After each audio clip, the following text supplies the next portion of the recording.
What's up YouTube, Capital G here. So remember that structure deck we were talking about a little while ago called Advent of the True Monarch? It looks like they've actually revealed some of the cards and we are going to talk about them. So for starters, this appears to be the I guess the poster card for the structure deck, and the artwork on this card looks absolutely amazing. You see this monarch, he's sitting in his throne looking like Dr. Doom. Actually reminding me of this card right here.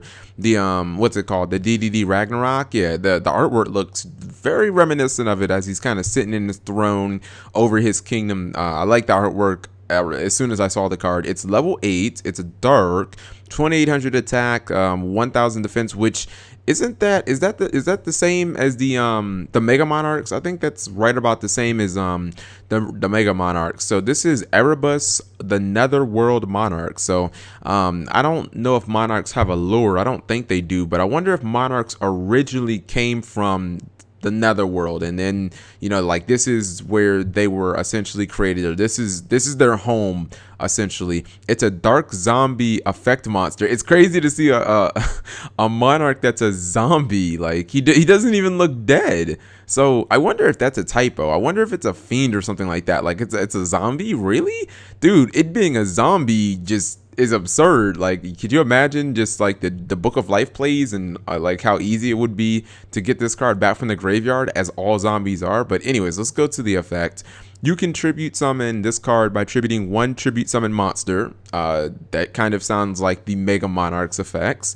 Effect number 1: if this card is tribute summoned, you can send 2 different Monarch speller traps from your hand or deck to the graveyard, and if you do, shuffle one card shuffle one card from your opponent's hand, field, or graveyard into the deck. Wow, they give you the full options, like the it's like a Trishula basically, or kind of like, yeah, actually it's more like Ouroboros, where you just get to pick which one. All right, so that seems pretty good. The fact is, you'll probably never send anything. I mean, I guess you could send it from the hand, but like, why not just send it from the deck? Like, that's just card advantage 101 to get rid of like either your opponent's hand or something on the field. If they're just like, all right, I'm not going to commit anything to the board, like, all right, I'll go Thessalos on you. I'll just wreck your hand.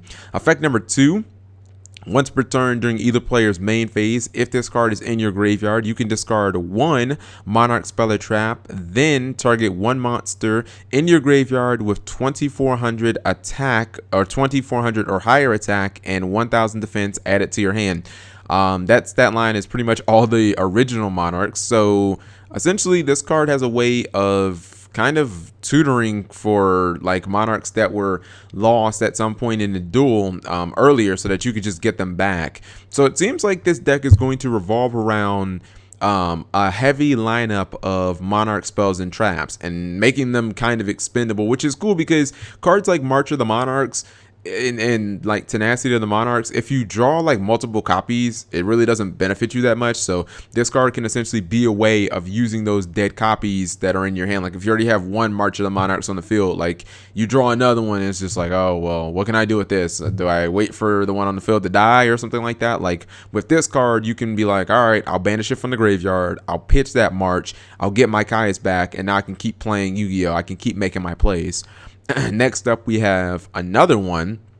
The artwork on these cards seems to be a lot darker. This was totally unexpected. I did not expect for Konami to go kind of like the Dark World route with this with the new Monarchs. It is a dark level 2. I wonder if this guy can't be a zombie also. 800 attack, 1000 defense. He is Idos, the Netherworld Knight. He's a dark spellcaster. Okay. You can only use the 2 effect of Idos, Netherworld Knight, once per turn. If this card is normal or special summon, you can activate this effect during either player's main phase. You contribute summon one monster in addition to your normal summon or set. Okay, that's pretty cool. So essentially, you just kind of get like, you can normal summon this, and then you can still tribute summon for like a tribute monster in the same turn because of this guy's effect, as long as it's summoned. Effect number 2: you can banish this card in your graveyard, then target one monster with 800 attack and 1000 defense in your graveyard. This okay, wait, except Idos the Netherworld Knight. Okay, so it can't special summon itself. You cannot special summon monsters from your extra deck for the rest of the turn. Also special summon that monster. So while this guy is in the graveyard, as long as you have another monster that has his stat line, you can just banish this and then you can just like special summon it. You just have to make sure you don't go into the extra deck, which that's not really a big problem for Monarchs. Monarchs barely use the extra deck as it is, and considering the Monarch Stormforth cuts off the extra deck use anyway, like Monarchs are pretty accustomed not to using the like they're accustomed to not using the extra deck very much anyway. So like I'm not really like I'm not affected by the fact that they built that into this card's effect, because they've already built that into a bunch of different Monarch cards anyways. And then last up we have a Monarch Trap, which it's kind of hard for me to comprehend this artwork. I can't really, it looks like there's some type of veil or curtain, and there's definitely something behind it. This is the original Monarch. It's a continuous trap. You can only use the 2 effect of the original Monarch once per turn. Effect number 1. Once per turn, you can target 2 Monarch spells and traps in your graveyard, shuffle them into your deck, and draw 1 card. Wow, that already seems pretty good. Effect number 2, if this card is in your graveyard, you can banish 1 other Monarch spell or trap in your or from your graveyard, special summon this card as a normal monster to your monster zone in defense position, and that monster becomes a fairy type. It's light, level 5, and it has 1000 attack, 2400 defense. Damn, that ass though.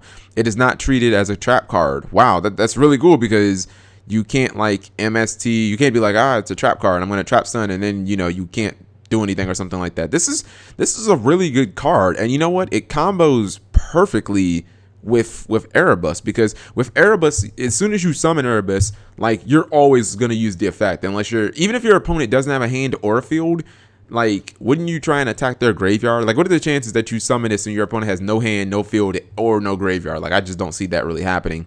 So if you summon Erebus, you use its effect, you throw 2 different Monarch spells or traps to the graveyard, you can essentially just flip the original Monarch over, send those 2 right back, and then just draw a card.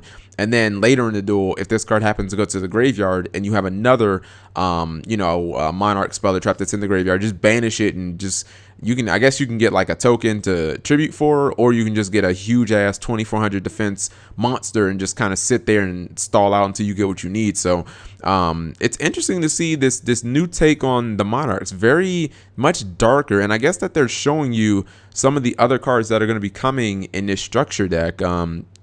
We see Caius, we see, I believe that's Rainbow Karibo.